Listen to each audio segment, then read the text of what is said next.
19% ओबीसीपासून 11% विमुक्त जाती आणि भटक्या जमाती वेगळ्या करण्यात आल्या। आता या विमुक्त जातीसाठी 3% आरक्षण म्हणजे आपण डिनोटिफाईड ट्राइब्स म्हणतो, त्यांच्यासाठी स्वतंत्र 3% आरक्षण आहे।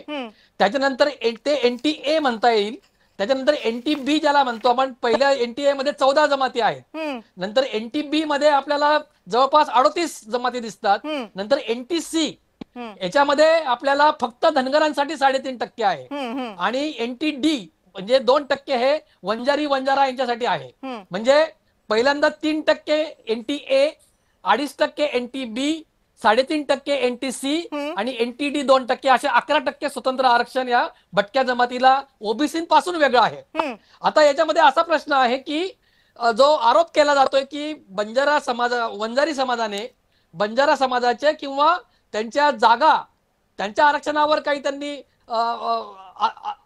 तर अतिक्रमण होतंय का, असा जो प्रश्न उपस्थित होतोय, तर त्याच्यामध्ये आपल्याला असं दिसतं की खरं तर हे 4 वेगवेगळे कंपार्टमेंट्स आहेत। एनटीए बीसीडी हे 4 वेगवेगळे कंपार्टमेंट्स आहेत।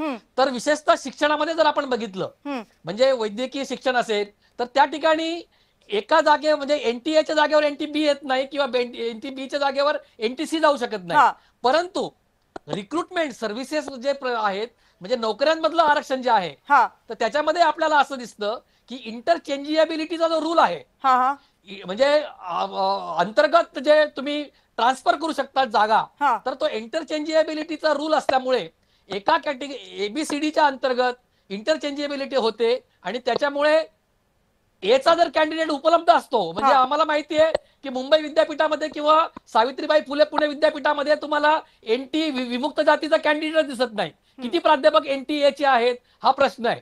परंतु त्याच वेळेस एनटीसी किंवा एनटीडी असेल किंवा वंजारी असतील, यांचे किती प्राध्यापक आहेत हा खरं तर संशोधनाचा आणि अभ्यासाचा विषय आहे। इंटरचेंजिएबिलिटीचा जो रूल आहे तो मुळामध्ये अन्यायकारक आहे। इंटरचेंजिएबिलिटीचा रूल असता कामा नये।